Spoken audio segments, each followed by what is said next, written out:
शुरू करते हैं आज का हमारा। कहाँ तक गया था पिछले क्लास में ना, हमने पढ़ा था कि सर जो डिटर्जेंट होता है उसमें एक बड़ा सा चेन होता है, किसका? अल्काइल ग्रुप का।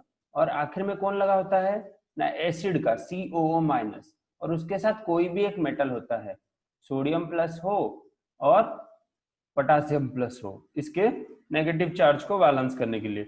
तो जो डिटर्जेंट या फिर सोप, इनमें जो ये पार्टिकल होता है उनका एक्शन कैसे होता है देखते हैं। तो जब आप वाटर में इन्हें डालते हो, देखो ये है मेरा वाटर, मेरा बकेट, तो मैंने इसमें डाल दिया RCOO माइनस को या फिर डिटर्जेंट को। तो क्या हो गया ना, जाके खुद एक आयोनिक एग्रीगेट फॉर्म करा, एक आयोनिक माइसेलिस फॉर्म करा। सच माइसेलिस contains as many as 100 such ions। तो कैसे ये एग्रीगेशन बना, देखो एग्रीगेशन बनाने के लिए हमारा जो R चेन है वो एक एम्प्टी सेंटर की तरफ फेस किया। जो R, ये R चेन है, ये R चेन है या फिर अल्काइल ग्रुप है, जो लंबा सा अल्काइल ग्रुप मैंने पिछले क्लास में आपको दिखाया था। तो ये है एक एम्प्टी सेंटर की तरफ रुक करा R ग्रुप। और जो एसिड वाला पार्ट है COO माइनस, ये पार्ट किस तरफ रुक करा ना? बाहर, हमारे सर्कल के आउटर रिंग की तरफ रुक करा। पर ये कब पॉसिबल है? ये कब पॉसिबल है ना, जब क्रिटिकल माइसेलिस कंसंट्रेशन होगा, मतलब the amount of micelles required to form the ionic micelles should be present there. यहाँ पर बोला है कि 100 आयन हमें चाहिए, तो हमें 100 आयन से जब ज्यादा आयन होंगे तभी जाकर ये आयोनिक माइसेली फॉर्म होगा। अगर 100 आयन से कम आयन होंगे तो वो तो क्रिटिकल स्टेज में आया ही नहीं, तो ये फॉर्म नहीं हो पाएगा। यहाँ तक आपको बराबर समझ आ गया? पूरा थियोरेटिकल पार्ट है, थोड़ा आप बुक से पढ़ने की कोशिश करो ये पार्ट। ओके, बुक से पढ़ने की कोशिश करो, जहां पर नहीं समझ आ रहा है बताओ मुझे। तो कौन सा है हमारा जो सोप और डिटर्जेंट? तो यहाँ पर सोडियम लोराइल सल्फेट ये यूज किया जाता है। सोडियम लोराइल सल्फेट देखो SO4 माइनस, ये भी ऐसे ही एक्ट करेगा जैसे हमारा ये ग्रुप एक्ट कर रहा है। COO माइनस जैसे एक्ट कर रहा है SO4 माइनस वैसे ही एक्ट करेगा। और R ग्रुप तो यहाँ पर भी कॉमन है, देखो यहाँ पर भी R ग्रुप है। ओके, 12 कार्बन वाला ग्रुप है, उसको हम लॉरेट ग्रुप बोलते हैं या फिर लॉराइल ग्रुप बोलते हैं। तो यहाँ पर polar group is SO4 minus along with the long chain hydrocarbon, hence the mechanism of micelle formation is also same as that of soap। तो सोप में जैसे बनता है यहाँ पर भी वैसे ही कुछ बन जाएगा। समझ रहे हो या नहीं समझ रहे हो? तब अब देखते हैं क्या हमारा सोप कैसे हमें क्लीन करता है। क्लींजिंग एक्शन ऑफ सोप, जो सोप है वो कैसे क्लीन करता है हमको। अंडरलाइन करो heading, cleansing action of soap. तो हमने पहले ही क्लास में डिस्कस किया था, जो ये R वाला पार्ट होता है ये हाइड्रोफोबिक होता है, वाटर से प्यार नहीं करता, ये वाटर को हेट करता है। जो R वाला पार्ट होता है ये हाइड्रोफोबिक होता है। और जो नेगेटिव वाला पार्ट होता है COO माइनस या फिर SO4 माइनस, ये होता है पॉजिटिव पार्ट। तो जब इनका क्लींजिंग एक्शन होगा तो जो सेंट्रल कोर की तरफ R ग्रुप बढ़ेगा, सेंट्रल कोर की तरफ R ग्रुप बढ़ेगा। तो पहले क्या होगा, देखो यही डायग्राम से ही हम समझते हैं। ये है मेरा 60 का सरफेस या फिर बॉडी का सरफेस, जहां पर लगा है डार्ट ग्रीस। ओके, जहां पर लगा है ग्रीस, और हमारा जो सोप के पार्टिकल्स गए, सोप के पार्टिकल्स गए और ऐसे वहां पर इंटरेक्ट करना शुरू किए, वन बाय वन इंटरेक्ट करना शुरू किए। तो इनका जो नेगेटिव पार्ट है इसको इसने पुल करना शुरू किया, ये जो ग्रीस पार्टिकल या फिर डार्ट पार्टिकल या फिर ऑयल या फिर कुछ भी जो भी है आपके पास, वो इसको पुल करना शुरू किया। और कुछ समय बाद ये जो ग्रीस पार्टिकल है उसके चारों तरफ हमारे सोप के मॉलिक्यूल्स या फिर डिटर्जेंट के मॉलिक्यूल्स गिर गए, उसको चारों तरफ से गिर गए। जैसे कि ये बाहर अब यहाँ से निकल के फिर से वापस जाके हमारे क्लॉथ में नहीं लग सके, बाहर निकल के वापस जाके हमारे क्लॉथ में नहीं लग सके, इसीलिए चारों तरफ से हमारे जो सोप के पार्टिकल्स हैं उसको गिर गए। तो यही चीज आपको यहाँ पर इंग्लिश में थियोरेटिकली समझाया गया है। देखो, oil droplet surrounded by stearate ions now pulled in water and removed from the surface. Thus, soap helps in emulsification and washing away oils and fat. The negative charge sheath, ये जो sheath बना है negative charge का, ये जो sheath अपना बना है नेगेटिव चार्ज का, इसे आपको देख रहे हो, तो ये कैसे बनता है ना, around globules prevent them from coming together and forming aggregates. तो ये जो शीथ बना है ये दूसरे जो फैट मॉलिक्यूल का ऐसा एक शीथ बना होगा, दूसरे भी फैट मॉलिक्यूल का ऐसा एक शीथ बना होगा, और भी ऑयल मॉलिक्यूल होंगे और भी फैट मॉलिक्यूल होंगे, सब ऐसे राउंड राउंड बनाएंगे, पर सब एक साथ नहीं आ पाएंगे, सब एक साथ नहीं आ पाएंगे, क्योंकि ना वहां पर ये जो शीथ है ये नेगेटिव नेगेटिव रिपेल करेगा, आपको तो पता है ना, एक शीथ का नेगेटिव दूसरे शीथ के नेगेटिव को रिपेल करेगा और सब कोआगुलेट करके एक बड़ा सा बॉल नहीं बना पाएंगे और वाटर में अलग अलग रह जाएंगे और आप अपना क्लॉथ निकाल दोगे और वाटर में डॉट पार्टिकल से बच जाते हैं। देखो आप जब ओवरनाइट डिटर्जेंट में अपने कपड़े सिंक करते हो, ओके, जब ओवरनाइट कपड़े सिंक करते हो तो सुबह सुबह देखते हो कि बहुत सारे डर्ट ऐसे ही निकल जाते हैं, क्यों निकलते हैं ना, ये क्लींजिंग एक्शन ऑफ सोप और डिटर्जेंट की वजह से होता है। ओके, समझ आ गया, क्लींजिंग एक्शन ऑफ सोप और डिटर्जेंट की वजह से होता है। तो यहां तक हमारा खत्म हुआ एप्लीकेशन वाला पार्ट।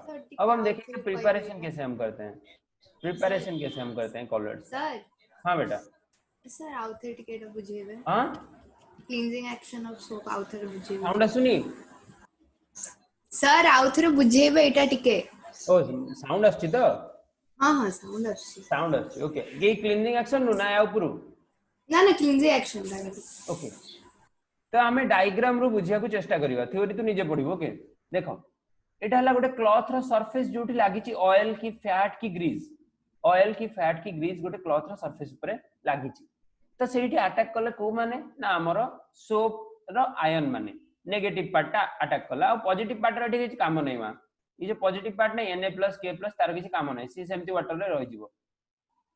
तो ये जते बेला अटैक कले ए फैट बा ग्रीस मॉलिक्यूल ऊपर को किछिटा ये माइनस आसिले, तापर एमाने याकू पुल कले, कोड पुल कले ना क्लॉथ थ्रू पुल करिया को ट्राई कले, को मेकानिज्म रे देखा लिखा है, since the polar groups can interact with water then the oil droplet surrounded by stearate ion now pulled in the water and removed from the dot surface। ए चारि पटे हमर वाटर अछि H2O, तो तमे जानि छ जतबे गोटे नेगेटिव बा पॉजिटिव आयन थाए से कोन वाटर आडू अट्रैक्ट हुए rather from any other cone non polar solvent. Cloth टा नॉन पोलर, तमे जानि छ क्लॉथ रे कोन नेगेटिव पॉजिटिव चार्ज अछि नाही, क्लॉथ रे नेगेटिव पॉजिटिव चार्ज नाही, बट कोठी नेगेटिव पॉजिटिव चार्ज अछि वाटर रे अछि, तो ये वाटर आडू अट्रैक्ट हेबे, जेहेतु ये ग्रीज सहित लागि सारचन तो ग्रीज को छाडी पर नांती कि वाटर को भी छाडी पर नांती, तो बाध्य होई कि माने ग्रीज को निज साथी रे नै कि जिवे और निज साथी रे जतबे नै कि जिवे देयर, जब ये लोग लेके जाते हैं ग्रीस को अपने साथ तो ऐसा एक कोआगुलेशन बनाते हैं। देखो जब ये चारों ने बाहर निकाल दिया, समझो कि यही चार पार्टिकल से इन्होंने बाहर निकाल दिया हमारे ग्रीस मॉलिक्यूल को, तब हठात क्या होता है ना, बहुत सारे सोप आयंस आके इसको चारों तरफ से ग्लोब्यूल बना देते हैं, इसको चारों तरफ से ग्लोब्यूल बना देते हैं और ऐसे ही लाखों ग्लोब्यूल बनते हैं, ऐसे ही लाखों ग्लोब्यूल बनते हैं, पर हर ग्लोब्यूल एक दूसरे ग्लोब्यूल के साथ नहीं मिलता, क्योंकि ना इसके ऊपर भी नेगेटिव चार्ज होगा, जो दूसरा ग्लोब्यूल बना होगा उसके बाहर भी ऐसे नेगेटिव चार्ज होंगे, जो तीसरा ग्लोब्यूल बना होगा उसके बाहर भी ऐसे नेगेटिव चार्ज होंगे, हाँ कि नहीं, अरे होगा कि नहीं होगा नेगेटिव चार्ज। और आपको क्या पता है नेगेटिव नेगेटिव हमेशा अट्रैक्ट करते हैं, अट्रैक्ट करते हैं नहीं करते हैं, रिपेल करते हैं। जब नेगेटिव नेगेटिव रिपेल करेंगे तो हमारे जो सारे फैट मॉलिक्यूल या फिर डर्ट पार्टिकल मिल नहीं जाएंगे, अलग अलग पानी में रह जाएंगे और आपको वो पानी को फेंक देना है और अपने क्लॉथ को निकाल लेना है जो कि साफ हो गया। समझ रहे हो या नहीं समझ रहे हो? Yes sir. ओके बहुत बढ़िया, यस सर, बुझिगला झियो? Yes sir. देखा जाओ कौन बुझिले, थ्योरी टे पढ़िया पड़ियो, बुझिलो जहां भी हेले थ्योरी टे पढ़िया पड़ियो।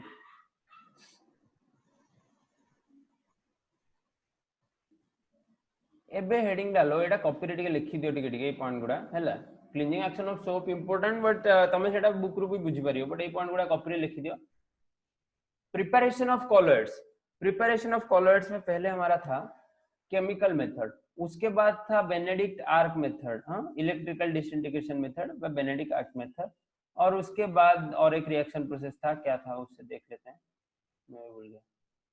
बेनेडिक्ट आर्क मेथड के बाद था पेप्टिडाइजेशन, वो एक फिजिकल प्रोसेस है, ये दोनों केमिकल प्रोसेस है, इलेक्ट्रिक से बनता है। पहला प्रोसेस तो पूरा केमिकल मेथड है, अगला वाला इलेक्ट्रिकल डिसइंटीग्रेशन में बनता है और पेप्टिडाइजेशन एक फिजिकल प्रोसेस में होता है, फिजिकली उसे करते हैं हम। देखो तो कॉलोइड्स प्रिपेयर करने के लिए हमें क्या चाहिए? सॉल्यूशन से बड़े बड़े साइज के डिस्पर्स पार्टिकल चाहिए, सॉल्यूशन से बड़े बड़े साइज के डिस्पर्स पार्टिकल चाहिए, ये हमें पहले क्लास में सर ने बताया था। तो उस प्रोसेस के लिए हम क्या क्या कर पाएंगे ना? डबल डिकम्पोजिशन प्रोसेस में भी हो जाएगा, ऑक्सीडेशन प्रोसेस में भी हो जाएगा सर, और रिडक्शन और हाइड्रोलिसिस में भी हो जाएगा। बस हमारा जो एग्रीगेट एक सॉल बनाना चाहिए। सॉल कैसे बनता था? लिक्विड लिक्विड मिलके सॉल बनता था, तो यहाँ पर भी ऐसा कुछ सॉल बनाना चाहिए, लिक्विड सॉलिड हो या फिर लिक्विड लिक्विड होके सॉल बनाए। तो देखो ये पहला रिएक्शन अपने कॉपी में लिखते जाओ, रिएक्शन लिखो चारों टाइप के, ये चारों टाइप के रिएक्शन लिखो। विश्वजीत तुम्हारा क्या एग्जिट हो गया अपने आप? ये चारों रिएक्शन लिखो अपने कॉपी में। तो पहला है डबल डिकम्पोजिशन, मतलब ये भी डिकम्पोज कर रहा है और ये भी डिकम्पोज कर रहा है। AS2O3 प्लस 3H2S डिकम्पोजिशन होके यहाँ पर बन रहा है, ये बन रहा है, और यहाँ से वाटर मॉलिक्यूल निकल रहा है, इससे H प्लस और इससे O माइनस निकल के यहाँ पर वाटर मॉलिक्यूल निकल रहा है, और यहाँ पर हमारा बनता है AS2S3 का सॉल्व, जो कि हमारा है कॉलोइड। ये पार्ट है हमारा कॉलोइड, वाटर को कॉलोइड मत समझ लेना, ये पार्ट है हमारा कॉलोइड। ओके, तो अब देखो सिमिलरली ऑक्सीडेशन कैसे होता है, आपको पता है नेगेटिव से पॉजिटिव ऑक्सीडेशन स्टेट में जाना। यहाँ पर सल्फर का कितना होगा ऑक्सीडेशन स्टेट? यहाँ पर सल्फर का -2 था और यहाँ पर 0 हो गया, तो ऑक्सीडेशन नंबर क्या हुआ? इंक्रीज हुआ, तो इसको हम बोलेंगे ऑक्सीडेशन प्रोसेस। और सिमिलरली यहाँ पर देखो एक रिडक्शन प्रोसेस से भी कॉलोइड बन पा रहा है। अरे कॉपी में लिखते जाओ, मेरा बात सुनो और कॉपी में लिखते जाओ, ये सब रिएक्शन चारों लिखो। तो यहाँ पर देखो 2AuCl3 और एक क्लोराइड इसको बोलते हैं, तो यहाँ पर गोल्ड का ऑक्सीडेशन स्टेट क्या होगा? +3 होगा, बट ये रिड्यूस हो रहा है, रिड्यूस होके 0 पे बन रहा है। Okay, reduction in oxidation number is called sorry decrease in oxidation number is called reduction, ये आपको पता है पहले से, हाँ कि नहीं? और यहाँ पर देखो FeCl3 प्लस 3H2O हाइड्रोलिसिस करते हो, हाइड्रोलिसिस मतलब वाटर के साथ रिएक्शन करवाते हो। जब आप वाटर के साथ रिएक्शन करवाते हो तो ये बनाता है FeOH3, ओके, फेरिक हाइड्रोक्साइड, ये होता है अपना कॉलोइड।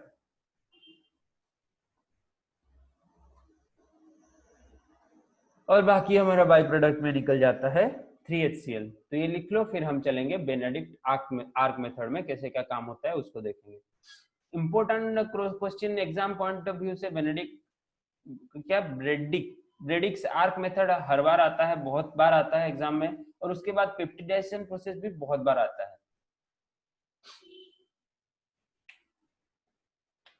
केमिकल मेथड इतना कुछ आता नहीं है, पर ये वाला जो रिएक्शन है ना, गोल्ड वाला रिएक्शन, इसको पूछ देता है आपको भाई, ये गोल्ड वाला रिएक्शन जरूर याद रखना, इसको पूछता है बार बार।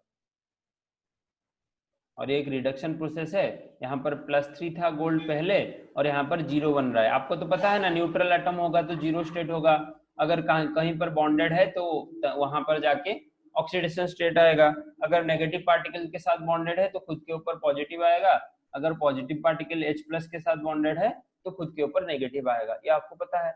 तो किसके ऊपर डिपेंड करता है? सबके इलेक्ट्रोनेगेटिविटी वैल्यूज के ऊपर डिपेंड करता है, डिफरेंट एलिमेंट्स के इलेक्ट्रोनेगेटिविटी वैल्यूज के ऊपर डिपेंड करता है। ये तो हो गया हमारा फर्स्ट ईयर का बेसिक बात, बट आपको यहाँ पर सिर्फ एग्जाम पॉइंट ऑफ व्यू से याद रखना होगा इस केमिकल रिएक्शन को। ओके, ये चारों रिएक्शन मुझे होप है कि आपने कॉपी में लिख लिया है, अगर लिख लिया तो रेज हैंड करो या फिर बताओ, हम आगे बढ़ेंगे। जल्दी बताओ। हाँ विश्वजीत आपने लिख लिया, बाकी सब लिख लिया। लिख लिया, ओके। अभिनंदिता आपने लिख लिया? पीयूष? यस सर, लिख लिए।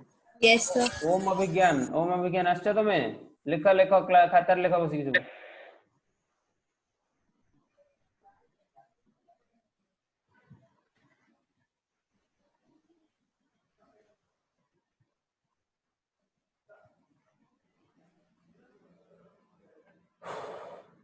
तो ये वाला प्रोसेस जरा अच्छे से समझने की कोशिश करते हैं।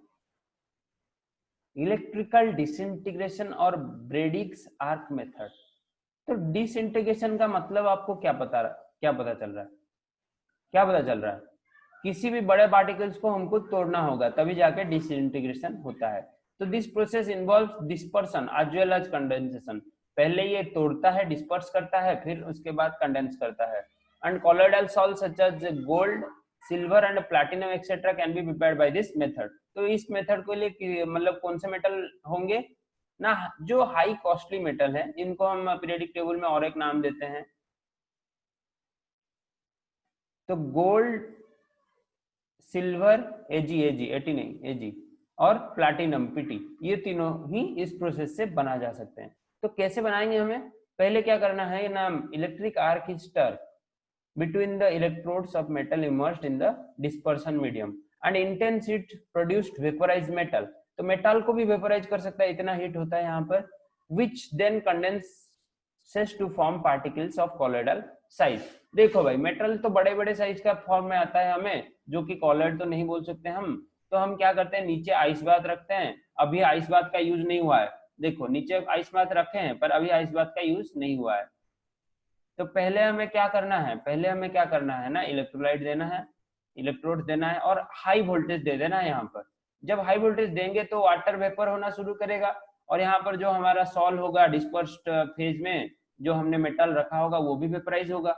तो वो कुछ टाइम वेपराइज होने के बाद हमारा रहेगा कि गोल्ड के लिए 20 मिनट्स, 30 मिनट्स, और सिल्वर के लिए इतना मिनट्स, ऐसा कुछ रहेगा। और वो वेपराइज होने के बाद हमें यहाँ पर करंट को कर देना है ऑफ, और शुरू कर देना है अपने आइस बात को, आइस बात को कर देना है ऑन। जब आइस बात का काम क्या है, आपने कभी लैब में देखा होगा, आइस बात एक बड़े से प्लास्टिक हो या फिर स्टील या फिर ग्लास के कंटेनर में नीचे बहुत सारा आइस रख दिया होता है, उसके ऊपर हम लेके अपने बोरोसिल बीकर को उसके ऊपर रख लेते हैं। तो जब आइस बात में इसको रख देंगे ना बेटा, क्या होगा, कूल होता जाएगा, कंडेंसेशन होगा। तो जो हमारा वेपराइज मेटल्स हैं वो अपने छोटे छोटे स्टेज को फिर से कोआगुलेट करना शुरू करेंगे, वहीं पर वो बन जाएंगे कॉलॉइड्स, वहीं पर वो बन जाएंगे कॉलॉइड्स। और कॉलॉइडल साइज क्या था आपको पता है, पहले क्लास में हमने बताया था, उनका रेडियस होगा 1 नैनोमीटर से लेकर 1000 नैनोमीटर तक, पहले क्लास में हमने आपको बताया था। तो इलेक्ट्रिकल डिसइंटीग्रेशन या फिर ब्रेडिक्स आर्क मेथड पूछा जाता है, ये होता है हाई कॉस्टली मेटल्स के लिए, जैसे कि गोल्ड, सिल्वर और प्लैटिनम।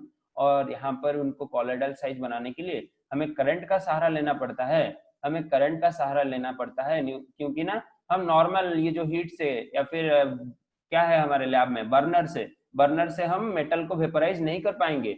ओके, बर्नर से हम गोल्ड, सिल्वर, प्लैटिनम को वेपराइज नहीं कर पाएंगे, इसलिए हमें हाई वोल्टेज करंट का सहारा लेना पड़ता है। और उसके बाद हमें इस बीकर को लेके आइस बात में डाल देना है, वहां पर बन जाता है कॉलॉइडल साइज के पार्टिकल्स। बहुत ही बढ़िया, ये क्वेश्चन आता है बेटा, 2 मार्क्स 3 मार्क्स का क्वेश्चन आता है, सेटअप के साथ आपको बनाना है। ये डायग्राम भी याद रखना है, ये डायग्राम भी याद रखना है। समझ आ गया या नहीं आया? हाँ सर। ओके, तो अब तो अपना सबसे इजी वाला प्रोसेस है पेप्टिडाइजेशन, ये आप खुद भी पढ़ के समझ सकते हो। इसमें होता क्या है ना, process of converting a precipitate into colloidal sol by shaking it with a disperse medium. देखो, आपने एक रिएक्शन करके प्रेसिपिटेट कुछ निकाला है, प्रेसिपिटेट आप देखते हो वाटर या फिर अपने मीडियम के ऊपर कुछ ऐसे बहता रहेगा, फ्लोटिंग स्टेज में होगा, उसको हम बोलेंगे प्रेसिपिटेट।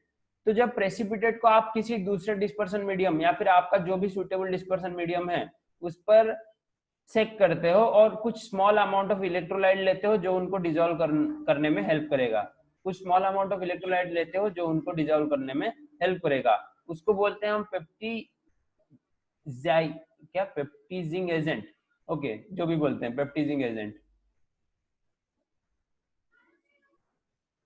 तो जब वो हेल्प करेगा और ये डिसॉल्व हो जाएगा फिर से डिस्पर्सन मीडियम में, पर वो सॉल्यूशन नहीं बनाएगा, वो कॉलॉइडल सॉल्यूशन बनाएगा, वो कंप्लीट सॉल्यूशन नहीं बनाएगा, कॉलॉइडल सॉल्यूशन बनाएगा। क्योंकि ना जो प्रेसिपिटेट मॉलिक्यूल्स होते हैं उनका साइज थोड़ा बड़ा होता है हमारे नॉर्मल मॉलिक्यूल से। ओके, जब ये इलेक्ट्रोलाइट पूरा टूट जाएगा तो तब जाके वो सॉल्यूशन बना सकता है, पर जब वो मॉलिक्यूल्स के स्टेज में रहेगा ना तो तब वो सॉल्यूशन नहीं बना पाएगा। तो ड्यूरिंग पेप्टिडाइजेशन, यहाँ पर कुछ लिखा हुआ है थ्योरी, देख लेना। During peptidization precipitate absorbs one of the ions of electrons, क्या लिखा है, this causes the development of a positive or negative charge on precipitate which ultimately break up into smaller particle size to form colloid and छोड़ो भाई, ये सब छोड़ो। Okay, ये इसका मैकेनिज्म लिखा गया है, आपको सिर्फ ये इतना याद रखना है, इससे ज्यादा कुछ नहीं पूछा जाता है। अगर मैकेनिज्म हो सके तो समझ लेना क्या होता है ना। पहले ये ब्रेक होता है हमारा प्रेसिपिटेट नेगेटिव पॉजिटिव साइज पे, और अल्टीमेटली स्मॉल से ब्रेक होता है स्मॉल साइज में, कितने में ना कॉलोइडल साइज में ब्रेक हो जाता है। ओके, जब हम उसको सेक करते हैं, जब हम उसको सेक करते हैं किसी नए डिस्पर्सन मीडियम के साथ। तो ये पॉइंट लिखना है, मत भूलना। तो क्या होता है, हम प्रेसिपिटेट को कन्वर्ट करते हैं कॉलोइड में, इसलिए इसको बोले हैं पेप्टाइजेशन। पेप्टाइजेशन है।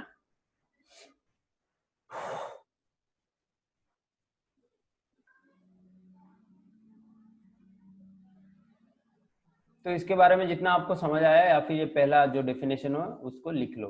इसके बारे में आपको जितना समझ आया, या फिर ये पहला जो डेफिनेशन है उसको लिख लो, पेप्टाइजिंग एजेंट तक।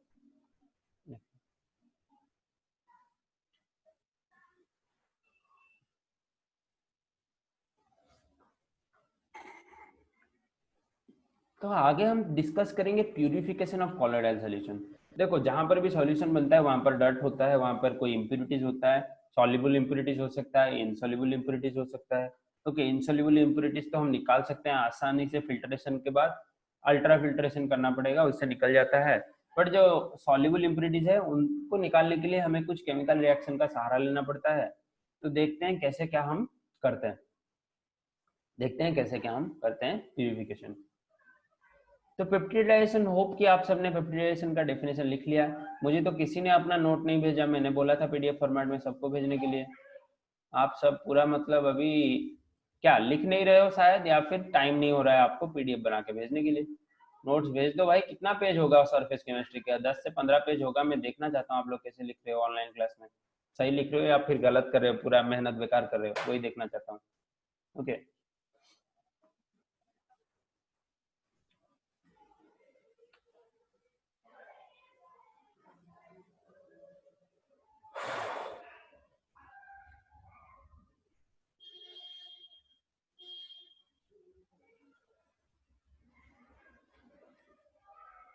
तो देखो, प्यूरिफिकेशन ऑफ कॉलोइड क्या होता है ना, the process used for reducing the amount of impurities requisites into a requisite minimum is known as purification of colloidal solution। तो इम्प्यूरिटीज जो होता है ना, उसको जितना हो मिनिमम हम कर सकते हैं उतना अपने लिए सही है, तो उसी को ही बोलते हैं हम प्यूरिफिकेशन ऑफ कॉलोइडल सॉल्यूशन। और ये प्रोसेस जो होता है ना, देखो, प्यूरिफिकेशन ऑफ कॉलोइडल सॉल्यूशन का एक छोटा सा हेडिंग डालो और उसके नीचे इसको 3 पार्ट में डिवाइड करो, ऐसे 3 आरो आप लगा दो, ऐसे 3 आरो आप लगा दो। ये प्रोसेस थ्री टाइप्स में कर सकते हैं। एक तो होता है नॉर्मल डायलिसिस, अरे किडनी वाला डायलिसिस नहीं, इलेक्ट्रोलाइट्स का भी डायलिसिस हो सकता है, और ये है। और दूसरा प्रोसेस है इलेक्ट्रोडायलिसिस,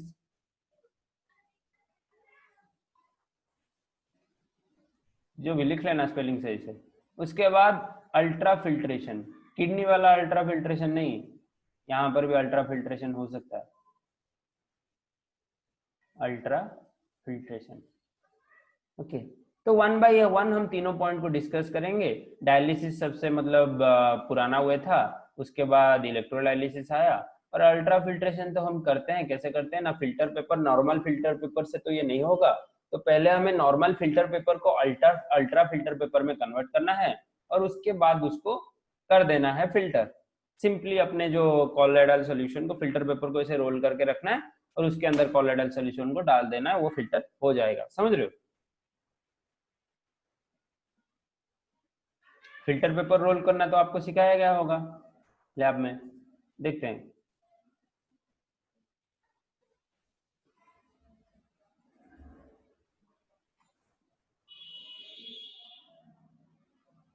तो पहला प्रोसेस है भाई डायलिसिस। डायलिसिस क्या है? तो लिखो, it is a process of removing dissolved substances from colloidal solution by means of diffusing through a suitable membrane. तो एक सुइटेबल मेम्ब्रेन लेना है हम अपने सॉल्यूशन के चारों तरफ, वहीं से हमारा जो इम्प्यूरिटीज को डिजॉल्व क्या करना है, डिफ्यूज कर देना है बाहर वाटर में, डिस्पर्सन मीडियम में, और बाकी जो बच गया हमारा वो होगा प्योर कॉलोइड। हाँ, तो ये जो टोटल ऑपरेटस हमने यहाँ पर डिजाइन किया है बाहर तरफ, इसको बोलते हैं हम डायलाइजर। ये जो टोटल ऑपरेटर है, ये जो टोटल ऑपरेटस है, जहां पर हम डायलिसिस करते हैं इसको हम बोलते हैं डायालाइजर। और जो सेमी परमिएबल मेम्ब्रेन है, बायोलॉजी के स्टूडेंट को मैं ज्यादा कुछ नहीं समझा पाऊंगा, जो बायोलॉजी के स्टूडेंट है उनको तो पता है सेमी परमिएबल मेम्ब्रेन क्या है। ऐसा मेम्ब्रेन होता है जहां पर कुछ पार्टिकल्स अलाउड होते हैं बाहर जाने के लिए जो कि होते हैं इम्प्यूरिटीज, और कुछ पार्टिकल्स को वो परमिएट नहीं करता बाहर जाने के लिए, जैसे कि होते हैं हमारा कॉलॉइड के सॉल्ट पार्टिकल्स या फिर कॉलॉइड के डिस्पर्स्ड फेज, कॉलॉइड के डिस्पर्स्ड फेज। तो जनरली जो ये होता है, पार्चामेंट पेपर लिया जाता है सेमी परमेबल मेम्ब्रेन के लिए, या फिर सेलोफेन पेपर लिया जाता है, या फिर एनिमल ब्लैडर भी हम ले सकते हैं, जैसे कि गोट का या फिर सीप का हम सिंपली लेते हैं लैब्स में, एनिमल ब्लैडर भी हम ले सकते हैं। ओके,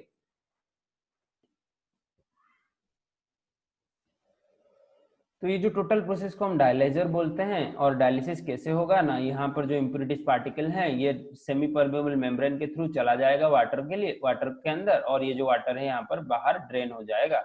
ओके, यहाँ से आप वाटर डाल सकते हो, यहाँ से आप वाटर को ड्रेन कर सकते हो सिंपली, और वाटर प्लस क्रिस्टल लोड, यहाँ पर सॉल्ट पार्टिकल्स अंदर रह जाएंगे, और ये जो बच जाएगा हमारा इस जो सेमी परमेबल डिस्क के अंदर बच जाएगा, ये हो जाएगा हमारा प्योर कॉलॉइड। बिल्कुल समझ आ गया dialysis. But this dialysis process is very slow. Very slow मतलब घंटों दिनों तक लग जाते हैं। अरे सेमी परमेबल मेम्ब्रेन को काम करने के लिए बहुत टाइम लगता है, वेरी स्लो। ओके, तो ये जितना स्लो होता है ना उतने स्लो में अपना नहीं होता, मतलब अपना टाइम नहीं होता। तो हमको करना है इलेक्ट्रोडायलिसिस, और यहाँ पर सारे जो कॉलॉइड्स हैं वो भी नहीं दिखाते, मतलब बहुत कम इम्प्यूरिटीज बाहर निकलते हैं, बाकी सारे इम्प्यूरिटीज अंदर रह जाते हैं। तो हमें सिर्फ यही सिमिलर प्रोसेस में हमें डाल देना है इलेक्ट्रिसिटी। तो जब हम इलेक्ट्रिसिटी डाल देंगे तो इसको बोलेंगे हम इलेक्ट्रोडायलिसिस। इलेक्ट्रोडायलिसिस, इलेक्ट्रोडायलिसिस कैसे किया जाता है देखो।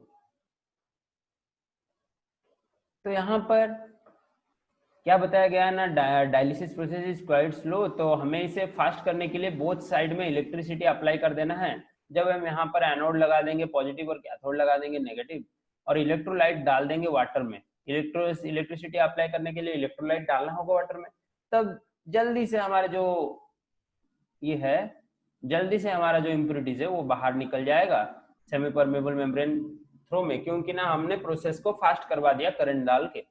तो जल्दी से जब निकल जाएगा तो ये हो जाएगा हमारा इलेक्ट्रोडायलिसिस, और यहाँ पर अंदर जो बच जाएगा वो हो जाएगा प्योर कॉलॉइड। अंदर जो बच जाएगा वो होगा प्योर कॉलॉइड। तो हमें प्यूरिफाई करना है सिंपली। अरे पानी को प्यूरिफाई करने के लिए भी ऐसा ही मैकेनिज्म यूज किया जाता है अपने इसके अंदर, क्या जो एक्वागार्ड भक्वागार्ड अभी आते हैं वगैरह वगैरह, बड़ा बड़ा डिब्बा जो आता है उसके अंदर। ओके, यहाँ पर लिखा गया है the ions present in the colloidal solution migrate out oppositely charge electrode की तरफ। मतलब हमारा जो इम्प्यूरिटीज अगर नेगेटिव होगा तो एनोड की पॉजिटिव एनोड की तरफ जाएगा, अगर हमारा इम्प्यूरिटीज पॉजिटिव होगा तो वो नेगेटिव कैथोड की तरफ भाग जाएगा, और यहाँ से सब इम्प्यूरिटीज को हम बाहर निकाल देंगे। ओके, और यहाँ पर हमारा अंदर बच जाएगा सिर्फ सिंपली प्योर कॉलॉइड। तो हो गया प्यूरिफिकेशन का और एक स्टेप। अब हम चलते हैं अल्ट्रा फिल्ट्रेशन की तरफ। देखो भाई, अल्ट्रा फिल्ट्रेशन एक प्रोसेस है। मैंने अभी बताया कि नॉर्मल फिल्टर पेपर जो आपको लैब में अवेलेबल होता है सेलोफेन का, वहां से नहीं हो सकता हमारा फिल्ट्रेशन, तो उसको हमें अल्ट्रा फिल्टर पेपर में कन्वर्ट करना है। अल्ट्रा फिल्टर पेपर में कन्वर्ट करने के लिए हमें एक कॉलॉइड डन की जरूरत होगी, एक कॉलॉइड डन की जरूरत होगी। जो हम नॉर्मल फिल्टर पेपर को उस कॉलॉइडन में डुबाएंगे, और ये जो कॉलॉइडन है यहाँ पर इसके होल्स को क्लोज करेगा, और होल्स को क्लोज करके, मतलब पूरा बंद ही नहीं कर देगा, पूरा बंद कर देगा तो कैसे होगा, पूरा बंद कर देगा तो भी फिल्टर पेपर ही नहीं रहेगा। तो इसको हम क्लोज करके कॉलॉइड साइज वाला होल्स बनाएंगे, जहां पर कि सिर्फ कॉलॉइड ही फिल्टर हो सकता है। कॉलॉइड साइज वाला होल बनाएंगे जहां पर ही कॉलॉइड ही फिल्टर हो सकता है और इम्प्यूरिटीज नहीं होगा। तो ये जो कॉलॉइड डन है जो हमारा फिल्टर पेपर को अल्ट्रा फिल्टर पेपर में कन्वर्ट करता है, उसका नाम क्या है? Usually the colloidal is 4% solution of nitrocellulose in a mixture of alcohol और ईथर। तो हमें 100 ml अल्कोहल में सिर्फ 4% नाइट्रोसेल्यूलोज डाल देना है, या फिर 1 लीटर में सिर्फ 4% नाइट्रोसेल्यूलोज डाल देना है, वो हमें बना के दे देगा अल्ट्रा फिल्टर पेपर। उसके बाद हम फिल्ट्रेशन आराम से कैरी आउट कर सकते हैं। कैसे कैरी आउट कर सकते हैं? आराम से फिल्ट्रेशन कैरी आउट कर सकते हैं। सिंपली हमें क्या करना है ना, फिल्टर पेपर को ऐसे रोल करना है। आपको रोल करना सिखाया गया होगा, ऐसे ही कुछ रोल करते हैं फिल्टर पेपर को। देखो ये पेपर है हमारा, ऊपर से ऐसा कुछ कोन के आकार में रोल करते हैं और यहाँ पर अपने जो सॉल्यूशन है कोलोइडल इम्प्योरिटीज वाला सॉल्यूशन है इसको डालेंगे और यहाँ पर ऐसा एक ग्लास का वेसल होगा जहाँ से ऐसा एक निकला होगा। इसको क्या बोलते हैं मुझे पता नहीं, आप देख लेना इसको क्या बोलते हैं भाई, ये जो ग्लास के वेसल को। और यहाँ पर आपका होगा बीकर। तो सारा जो कोलोइडल प्योर सोल्यूशन है यहाँ पर आके जम जाएगा और इम्प्योरिटीज हमारा बच जाएगा इस अल्ट्रा फिल्टर पेपर में। समझ आ रहा है प्रोसेस? बनाना है तो डायग्राम बना दो।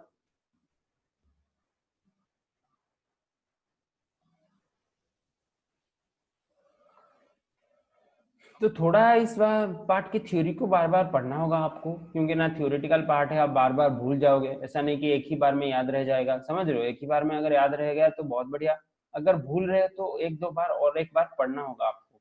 पीयूष आपके पास एनसीईआरटी बुक है? नहीं है सर। हेलो सर, नहीं है। अरे खरीद लो एक तो एनसीईआरटी बुक केमिस्ट्री फिजिक्स का। और सर ये एक्स्ट्रा में कौन सा बुक लेकर चलेंगे सर? एक्स्ट्रा अभी मत लो, अभी एक्स्ट्रा मत लो, एग्जाम से पहले ले लेना। एग्जाम आइडिया क्या, फिर किसी का भी आपका प्रीवियस ईयर का क्वेश्चन पेपर ले लेना। अगर आपको एक्स्ट्रा एंट्रेंस के लिए प्रिपेयर करना है तो जीआरबी ले लेना। ओके अगर प्रीवियस ईयर पेपर्स लेना है तो आपको एग्जाम आइडिया या फिर आर्यन का प्रीवियस ईयर आता है, वो सब में से एक तो लेना है। Okay, okay sir. बोर्ड के लिए प्रीवियस ईयर का एक तो लेना है, अगर एंट्रेंस के लिए प्रिपेयर करोगे तो जीआरबी का एक लेना है। तो पहले आप एनसीईआरटी बुक लो, वही तो हमारा बेसिक चीज है, उसके बाद आगे बढ़ेंगे। सर उसका हम पीडीएफ से पढ़ रहे हैं सर। एनसीईआरटी का पीडीएफ से पीडीएफ पढ़ो, डाउनलोड कर लिया। पीडीएफ तो मैं भी प्रोवाइड करता रहूंगा, जो भी चैप्टर मैं पढ़ाऊंगा मैं पीडीएफ प्रोवाइड करता रहूंगा, आपको टेंशन लेने की जरूरत नहीं। ये प्रोडक्ट, ये पीडीएफ भी आपको ग्रुप में मिला होगा। Yes sir. ओके ओके, तो चलो अभी देखते हैं जो properties of colloidal solution. Ultra filtration सबको समझ आ गया शायद?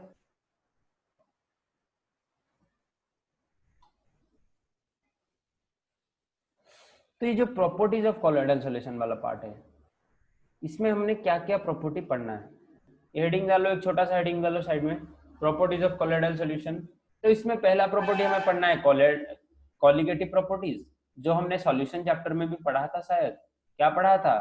वहां पर भी हमने कॉलिगेटिव प्रॉपर्टी देखे थे, जैसे कि osmotic pressure, lowering in vapour pressure, depression in freezing point, elevation in boiling point, ये सब वगैरह वहां पर भी हमने देखे थे और यहाँ पर भी ये सब हम देखते जाएंगे। और आगे हमें पढ़ना है टिंडल इफेक्ट। टिंडल इफेक्ट भाई क्या होता है? मैंने बताया था, एक डार्क रूम में हमारा जो लाइट होता है, लाइट सोर्स को हमारा जो कोलोइड पार्टिकल है वो स्कैटर करता है चारों तरफ। ओके, जब आप डार्क रूम में सनलाइट आता होगा, वहां पर अगर एक बड़ा सा कोलोइड पार्टिकल वहां पर उड़ता होगा, देखते होगे कि आपको वो लाइट पूरा स्कैटर्ड होता हुआ देखेगा रूम की तरफ, रूम के चारों तरफ। तो ये सब के बारे में भी डिटेल में डिस्कस करेंगे। तो पहला जो कॉलिगेटिव प्रॉपर्टी वाला पॉइंट है, ये पॉइंट में कुछ ज्यादा सिग्निफिकेंस नहीं है, बिकॉज जो कॉलिगेटिव प्रॉपर्टी ये शो करता है वो है स्मॉलर ऑर्डर का, और उसका कोई हमारे पास इक्वेशन वगैरह वगैरह वो सब रिसर्च अभी तक नहीं किया गया है। ओके, ये सब रिसर्च नहीं किया गया है। पर जो सॉल्यूशन में कोलोइडल सॉल्यूशन में जो नॉर्मल सॉल्यूशन होता है, ट्रू सॉल्यूशन होता है, वहां पर ये कोलोइडल प्रॉपर्टीज, वहां पर ये कॉलिगेटिव प्रॉपर्टीज बहुत बहुत इंपॉर्टेंट होते हैं। और इसके ऊपर लॉन्ग क्वेश्चन भी आता है, इसके ऊपर लॉन्ग क्वेश्चन भी आता है। आपने अगर मेरे साथ सॉल्यूशन पढ़ा है, कोई भी नहीं पढ़ा आप में से शायद। ओके, सॉल्यूशन जब हम पढ़ेंगे तब इसके बारे में अच्छे से डिस्कस करेंगे।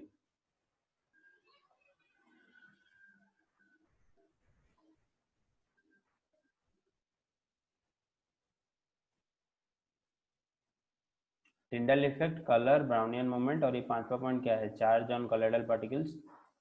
इतना सब कुछ है हमारा प्रॉपर्टीज में। आज तो सब कुछ खत्म नहीं होगा, तो जितना होता है, जो जो दो तीन पॉइंट होता है हम कवर करेंगे, और अगले क्लास में बाकी जितना थ्योरी बचा है और अपना एनसीईआरटी का एक्सरसाइज क्वेश्चन सब कुछ डिस्कस करेंगे। तो आज अभी 3 मिनट में हो सके तो हम ये टिंडल इफेक्ट पूरा खत्म करने की कोशिश करेंगे। अगर पूरा नहीं हुआ तो अगले क्लास में हम इसको अच्छे से खत्म करेंगे। आप पहले ऑपरेटर्स देख लो, पहले आप ऑपरेटर्स देख लो। तो रूम में तो जाके हम, डार्क रूम में तो जाके नहीं कर सकते, हमें यहाँ पर एक डार्क चैम्बर चाहिए। इसके लिए डार्क चैम्बर चाहिए। सनलाइट के ऊपर भरोसा नहीं कर सकते, हमें क्या करना है, अपना एक लाइट सोर्स चाहिए, अपना एक लाइट सोर्स चाहिए, और यहाँ पर एक बीकर में हो या फिर किसी भी ट्रांसपेरेंट बकेट हो, ग्लास का होना चाहिए, ट्रांसपेरेंट होना चाहिए, आपको इस तरफ से उस तरफ दिखना चाहिए। हाँ, और यहाँ पर एक लेंस है, यहाँ पर एक लेंस है। ये लेंस कौन सा वाला लेंस है बेटा, जो कि लाइट को ऐसा कर रहा है? इस लेंस को क्या बोलते हैं हम? Concave, convex, concave, sorry concave, हाँ कॉनकेव। तो आपको देखो ऊपर से ये टिंडल इफेक्ट ऑब्जर्व करने के लिए आपको एक क्या चाहिए, माइक्रोस्कोप चाहिए होगा। और यहाँ पर ये जो बन रहा है, ये जो लाइट का कोन बन रहा है, इसको हम बोलेंगे टिंडल कोन। देखो यहाँ पर एक कोन बन रहा है हमारे लेंस से लेकर पार्टिकल तक।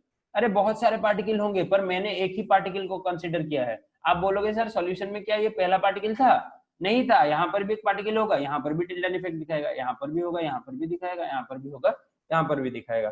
पर हमने ये मिडिल वाले पार्टिकल को कंसिडर किया। और ऊपर देखो हमने आंख लगा के रखा है अपने माइक्रोस्कोप में, और जो स्कैटर्ड लाइट है ये हमें पूरा आसानी से दिखेगा इस लेंस के ऊपर, अपने जो लेंस के ऊपर इस डायरेक्शन में आसानी से दिखेगा। और ये एक ऐसा अपना एक सर्कल बनाएगा स्कैटर्ड लाइट का, और इसी बात को ही हम बोलते हैं टिंडल इफेक्ट। उसको अपना जो साइंटिफिक टर्म है, इतना बड़ा सा डेफिनेशन यहाँ पर दिया गया है, और यहाँ पर टिंडल इफेक्ट के बारे में बताया गया है और टिंडल कोन के बारे में बताया गया है। हो सके तो आप लोग एक बार इसे पढ़ लेना, और अगले क्लास से हम यहीं से शुरू करेंगे, टिंडल इफेक्ट से शुरू करेंगे। उसके बाद कलर में जाएंगे, उसके बाद ब्राउनियन मोशन में जाएंगे, वो बहुत ही इजी है पर एक नया कंसेप्ट है आप लोगों के लिए। और उसके बाद हम जाएंगे कहाँ पर ना, मेटल साइज और कोआगुलेशन, वहां पर गोल्ड नंबर एक फंडा आएगा आपके लिए, उस सब के बारे में डिटेल में जाएंगे। मैं सोच रहा हूँ कि कल ही ले लूँ ये क्लास, पर देखते हैं, मेरा एक सेमिनार वगैरह है, वो अगर खत्म हो गया सही टाइम में तो कल आपका लूंगा, अगर नहीं हुआ तो परसों लेंगे। ओके